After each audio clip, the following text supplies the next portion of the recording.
Hey guys, and welcome to a special edition of our Unpackers podcast. Today we do not have any guests. We are here all together with Jip, Thanks for having me once again.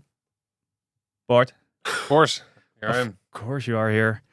And as you can see, this is a special edition of our podcast. And today we're going to look back at 2024 and have a look forward to 2025. Bart, let's kick off. Yeah, well, actually, this is called the Unpackers because we want to unpack the trading game as well. So I thought let's be honest and open here how we are doing both with the trading game. That was the plan. And driving over here, I thought how would I classify now how I do, and I think the best way to describe it is as less bad. I would say. Less bad. Yeah, It's kind of nice.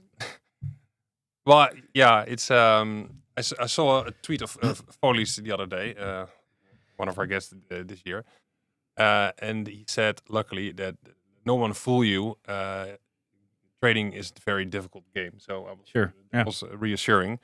And this another thing that I noted down for me is that all the cliches that all the gurus, former gurus, all the cliches that everyone is telling about trading are 100% true.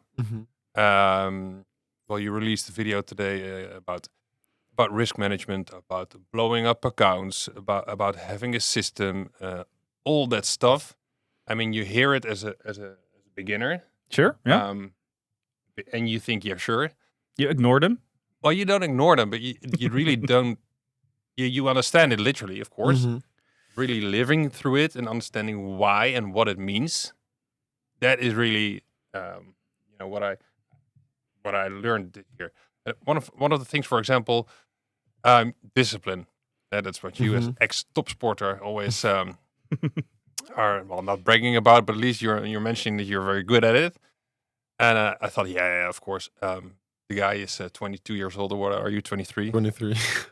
I mean, I'm 44. He doesn't know what real discipline is. I've got 2 kids. Waking up in the night. So many, that is discipline. True. But it's a different kind of discipline. I think it's more self-discipline or sort of self-containment almost at a certain point in time. Self-control maybe. I don't know. And I think maybe it's due to the fact that you have to weigh so much of your discipline onto your kids and wife and that kind of stuff. And I obviously don't have those kind of responsibilities. Not So I yet. can maybe waste all of my discipline on trading and investing. Yeah, like you said, all of the cliches are kind of true. And sometimes I feel like I'm repeating myself, or I feel kind of stupid for repeating myself every single time in videos, streams, and that kind of stuff. But every single time when people fail, they most of the time fail on those kind of things. It's not due to the fact that they can't develop a profitable trading system or because of the fact that they can't make a proper technical analysis. It's simply due to the fact that they can't stick to their risk management. They're not disciplined enough. They keep on repeating the same mistakes over and over again. So the fact that you're doing, as you said, less bad is actually a good thing. And the fact that you recognize the fact that it is the cliches that you have to work on in order to become consistently profitable is also a good thing, because many people are always blaming it on their trading system or on the markets or on news events and that kind of stuff. But actually it's simply, like we said, it's the cliches why they fail most of the time. Obviously sometimes it's not the case. But yeah, I think it is more self-control rather than discipline maybe. But yeah, I would say that it's as a trader one of my better qualities. So yeah. Yeah, people talk with a lot of envy about it in Discord. And how can you remain so self-controlled? I had to teach myself to literally walk away from the computer instead of pushing that button again, and feeling bad about yourself. I guess everything in trading is so completely against your normal system that it's almost awkward. You want to do good, you want to work hard, you want to rise to the occasion every day again, but in essence, you need to do everything against your almost your feelings. You have to control when the market is green or you take profit. well, be courageous or stick to your system when it's not. And even though people tell you to do so, I really have to, like walk away from the computer to control myself. And it makes a lot of sense because when you enter a trade, whether it's going to be a profitable or losing one, you get a big dopamine spike. And as humans, we are constantly chasing dopamine, especially nowadays. So it makes a lot of sense that it is completely against your nature because you have easy access to dopamine with trading because you simply push a button and the dopamine is here. And it's a nice feeling. Whether it's going to be a losing or winning trade, we actually don't care until the outcome, obviously. But it's easy access to dopamine. So it makes sense that it's completely against your nature. So then it is our job to figure out different ways to get to that dopamine spike without fucking up our trading account, basically. That's like one of the solutions that you can implement once you recognize the fact that it's basically you just constantly trying to chase a dopamine spike, when you get to a losing trade. So it makes a lot of sense when you explain it like that. But there are solutions to that problem.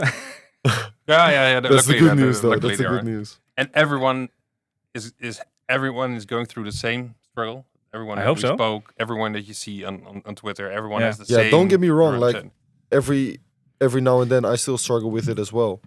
When I hit a losing trade, or for example, actually today, I hit a stop loss. No, it wasn't today. It was a stop loss on AVEX. So I've been on a big winning streak the past couple of months, and now I had 2 losing trades. But as you can imagine, on that winning streak, I made a lot of profit. So then I had a losing trade on AVEX yesterday, I believe. And then I saw like a medium probability setup, and I was about to take it because I was like, I made so much profit the past few months. Like I don't care. Like I can risk a little bit of those. Yeah, that feeling. Fuck it. Yeah. I wouldn't notice if the profits vanish. But then I reminded myself just in time. I was like, fuck it, I'm not gonna take it because this is something the old me would do. But it's just an example that even people in the Discord or whatever call me a disciplined trader. And I would say for myself as well that I'm a disciplined trader, and I still struggle with it as well every now and then. So it's completely normal. Maybe for a different reason, because in this case, the reason was that I made a lot of profit first, and I was like, okay, let me risk some of the profit. And in your case, sometimes it might be the case where you hit a lot of losing trades, and then you keep on trading for the dopamine spike and to make back the losses that you took on the account. Yeah. But it's revenge trading was a middle name for me beginning of this year. So I was quite good at it. And lost a lot of money. At the end of the day, you guys did also get to some accomplishments. I think finally, yeah. Both of you passed some fun challenges and that kind of stuff. True, yeah. So yeah, it's not all that bad. Yeah, no, it's less bad. So that it's you could also say it's getting better. It's good. Also, one of our guests was Marnik or Sergio. And just following roughly his dashboard and all, you need to be a data geek as well to understand it. But luckily, he gives it in a digestible format as well. Yeah. So just understanding how the market tries to manipulate you was sort of a rough indication where it's going towards is just you don't start chasing green candles because okay, now I'm being fooled. So exactly. That already helps so much to make less dumb mistakes, and that's for 2025. Looking forward, even less dumb mistakes because like you say, I have a good couple of trades and I waste half of it. Okay, let's go faster now. You always have okay. That doesn't work. So that's where I'm in my process. But overall, I'm quite okay with it. To every time understand a little bit better the dynamics of the market. Yeah, sure. Yeah. And we have an understanding for 2025 what we need to do, but both don't like. It's kind of like a hidden word. Hidden word we need to speak out. Journaling, yeah. Well, I made a private Discord where I keep track of the trades now. Which that's awesome. Can I get access or as your mentor? No, it's private. Private. Okay. It's private. No, because I also write down my dumb trades and I'm basically ashamed of those. So I would love to see them, but anyways. I can see them. I can make a screenshot for you. Yeah.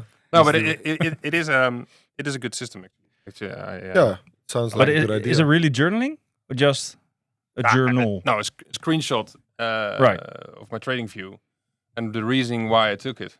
That's amazing. And afterwards, then what happened?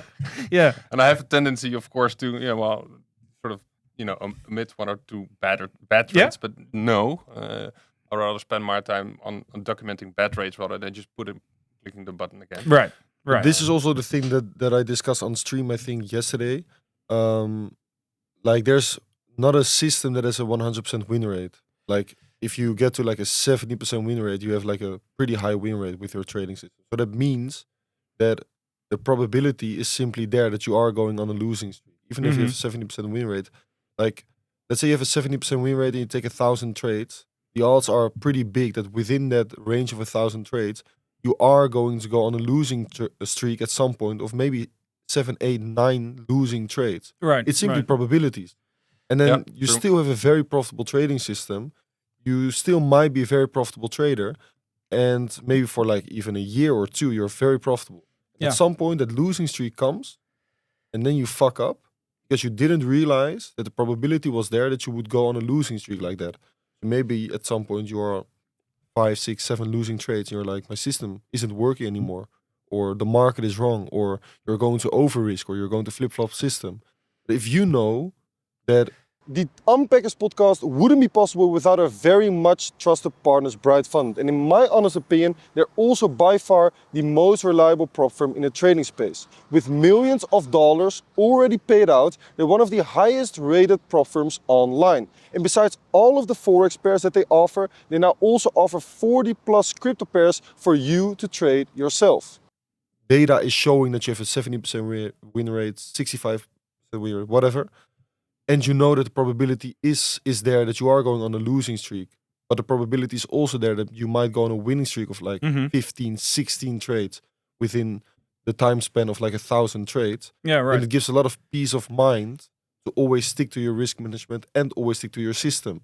So, for example, like I said, I was on a big winning streak. Now I took 2 losses on AFX and Litecoin. I knew the losses were coming. And I was telling the members a lot of times in streams and videos, I knew that the losses would come again at some point. It's simply probabilities.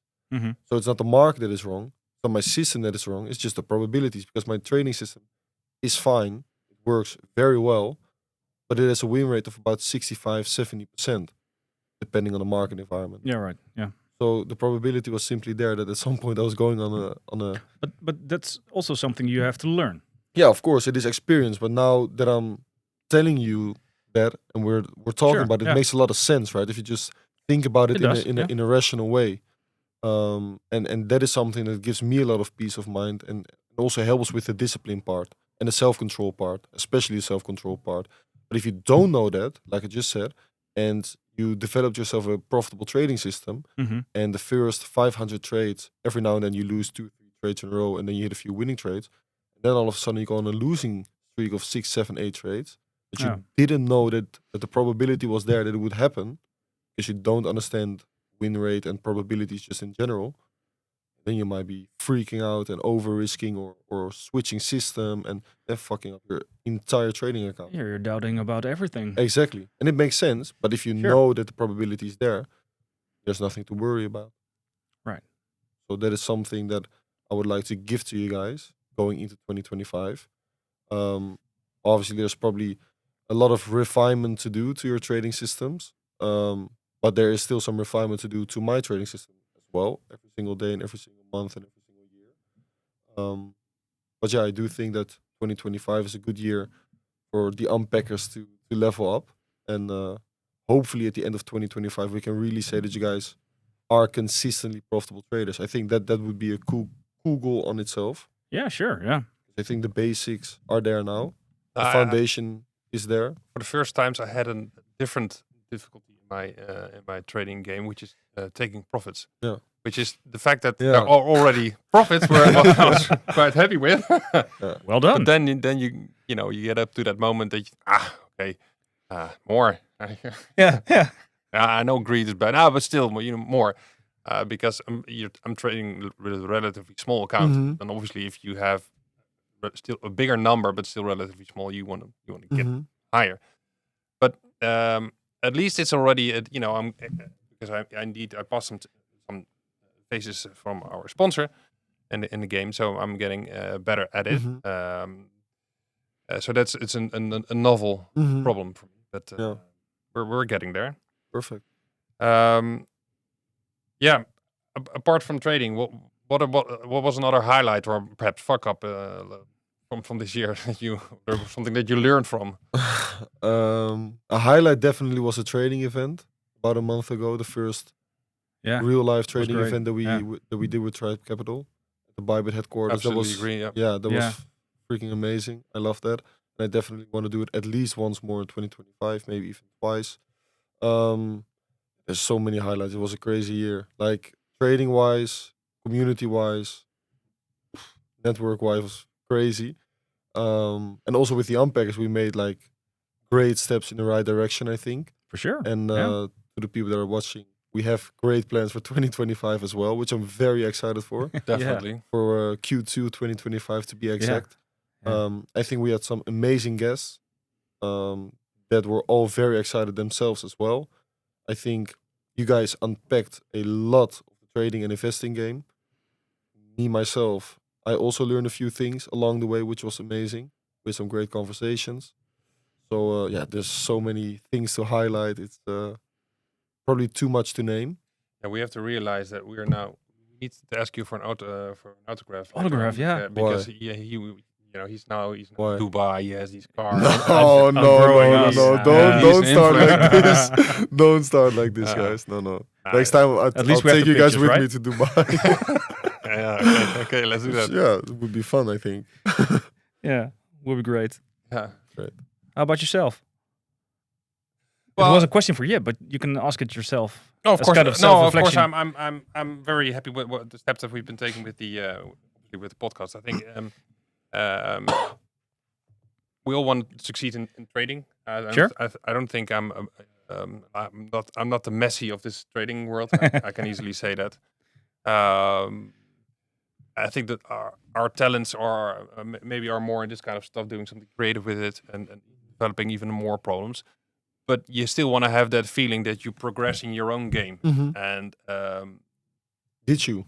Yeah. In terms of trading, absolutely. And still, and you never stop learning. That's what everyone tells it well on Twitter. And I do feel that I'm still learning, getting better, making profit, taking profit. So it's getting there. So we're always making jokes about the fact that you guys are boomers, but you guys are like a little bit boomers. So like, I do want you to know that I do massively respect the fact that you guys are working this hard to become a profitable trader, because there's not many people that would take that step and would really put these amounts of hours and time and effort into really trying to master the craft. So that is great. And I think the day that we really sit here and call you both consistently profitable traders is going to be one of the best days of my life. Honestly. Working on it. We're occasionally profitable now. But it's kind of funny, but because that's one of the first questions we took with us when we started this podcast. Is can you learn the trading game while having a full-time job? And you get a lot of different responses. So we needed to find it out for ourselves. And I guess it's kind of working now.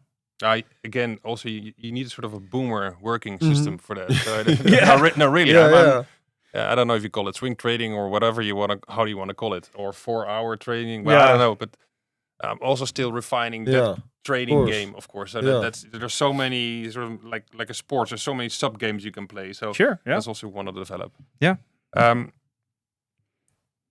How just a different question. How to all of us actually, if we look back in a year from now to this moment, and to the next months that are coming, how do we think the next months are going? What obvious stuff are you maybe sitting on right now in the market, and are we missing?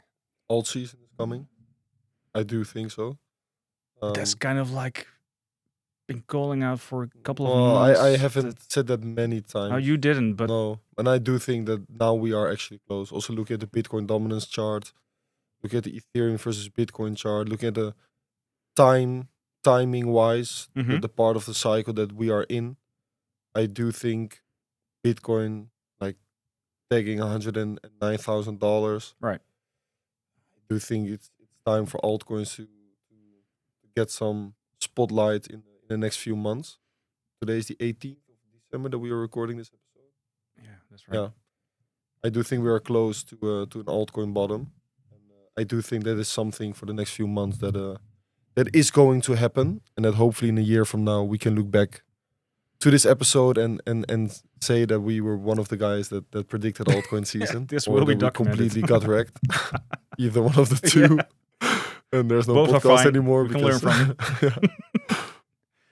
So yeah, that's definitely something I think is on the calendar. Altcoin season. I'm so curious about it if that is really going to take place, because that's what I've never experienced it. But that's what you always hear. Bitcoin is topping out, and uncertain amount of money flows from Bitcoin into big caps, smaller caps, and you only need a small slice from that big capital from Bitcoin to then you already get these massive green days. Mm-hmm. But what if that movement is not going to happen because it's institutions investing in Bitcoin, or fuck it, it's just at a different level, but the market still will play its game, otherwise it cannot function. Yeah, well, and that's something I read. It's kind of interesting, Yip, to ask you. I also read that there will be no more bear markets because there's a lot of institutional money flowing in, and they can't afford to drop Mhm. as hard as we did in Mhm. previous bear markets. That Is is it something you can relate to? Yeah, that is something that I do think is very possible, in which we don't see, like, at least on Bitcoin, on Mhm. altcoins. I do think it's possible, where we see longer periods of consolidation within, like, big ranges on Bitcoin. Mm-hmm. Then I'm talking like years of consolidation, in which, like you see on gold, for example. Right, You know what I right. mean? Where institutions just buy and buy and buy, because the goal of institutions is not necessarily to make the most amount of profit. It's just their goal is to accumulate as much Bitcoin as possible, Yeah. because they realize that there's only 21 million available. You know what I mean? Mm-hmm. So they just want to get as much as possible, because they know that at some point there's going to be a lot of demand for it, and they want to be ahead of the herd as far as that's still possible. But you know what I mean? So they don't really care about buying Bitcoin at 60,000 or 50,000. They just buy. No, that's true. That's true. As long as they can accumulate, they want to accumulate as much as possible. I don't know if we're there yet for altcoins. So I do think that a bear market for altcoin is still coming, and I personally believe that the next, this is like really looking far ahead into the future, Mm-hmm. but this is also part of my plan for the coming years. I do think that the next bear market, the only altcoins that will survive are the altcoins that actually have a business model. Mm-hmm. So altcoins that actually make profit and actually are sustainable. And I think that also due to regulations and stuff that are coming, all of the other altcoins, they're completely going to get vanished out of the market. Yeah. Not Yeah. 100% Agreed. sure, but Yeah. I'm very sure about that. Also talking to Bybit and the regulations that are coming, and Yeah, sure. Bybit not being able to list meme coins soon anymore, and having to list a lot of meme coins soon, because there's simply no business behind those meme coins. There's no docs team, and the regulations simply say that they can't list those projects anymore. Obviously, you still have on-chain and decentralized Yeah, exchanges, sure. but it's not going to be sustainable for many of those coins, which means there's going to be a lot of money left that is going to flow into a lot of a smaller group of altcoins, Mm-hmm. which means that there's going to be, I think, a smaller group of altcoins in the next bull cycle. And I think it will mainly be utility projects, preferably sharing revenue with their stakers and Yeah, holders and right. that kind of Yeah. stuff to build a community. I think that's like looking into the future, Bitcoin ranging, altcoin bear market, wipe out all of the shitty projects with empty promises, and time for utility coins and proper businesses to flourish in this space. I think that is something that is part of my plan to Mhm. accumulate those kind of projects in the next bear market. And I do not necessarily agree on the statement, because we don't know for sure, but I do think there is a very decent probability that we won't see another steep bear market on Bitcoin as we have seen in the past. rather like longer periods of consolidation. Yeah, right. And it can be like in between $80,000 and $50,000, like a massive range. It's possible. And then within those moves from 50 to 80K, for example, then you see certain narratives in altcoins flourish and mini altcoin seasons and that kind of stuff over the next few years. That is definitely something that, in my opinion, is possible. Mm-hmm. But that is looking like far into the future. Let's first get a proper altcoin season Yeah. before they all Please do. vanish. All right. I like some predictions for the next year. 2025 will be the year, according to Yip. Yeah. Yip is talking to a lot of people now. So We know, you we know. shouldn't- That's you some shouldn't inside underestimate information. the No, knowledge right no. now. So He's well it's going informed. places. The year of the return of the utility coins. Great stuff. Let's find some. Let's find some speakers in the next year. 100%. Yeah. What are those? Very curious for that. Okay, your 2 goals for this next year, Ilko. We already heard some. 2 goals. Yeah. Pah. Stick to the plan. That's one goal. So I will start journaling, which I'm not doing right now. Sorry. That's a goal.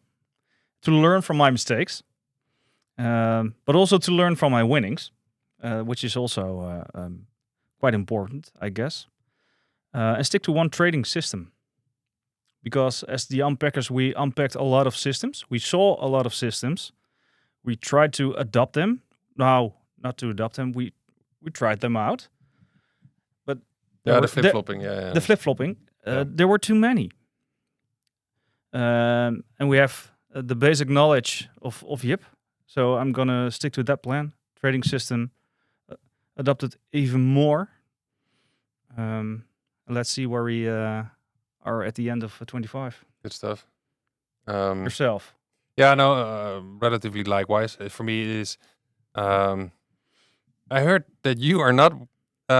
Who told me? It was I think it was Johan even, the man behind the scenes here. That, Yeah. do you manage to wake up in the first hour of the day, are not checking your phone because you're that comfortable with your trading system? Yeah, first 45 minutes. I still do it every single day. Yeah. Okay, that's Really? Yeah.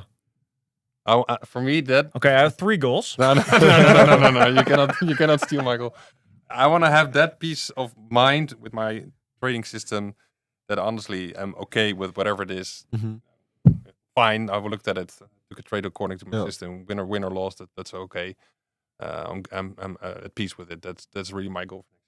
Perfect. Then my goal is going to be separated into 2 goals. And that is that in 1 year from now, we can sit here and both of you can call yourself profitable traders. Bang on. I think that's it. the ultimate goal. And Right. to end off today's episode, it's Christmas, obviously. So I had to bring Christmas a time. small little present.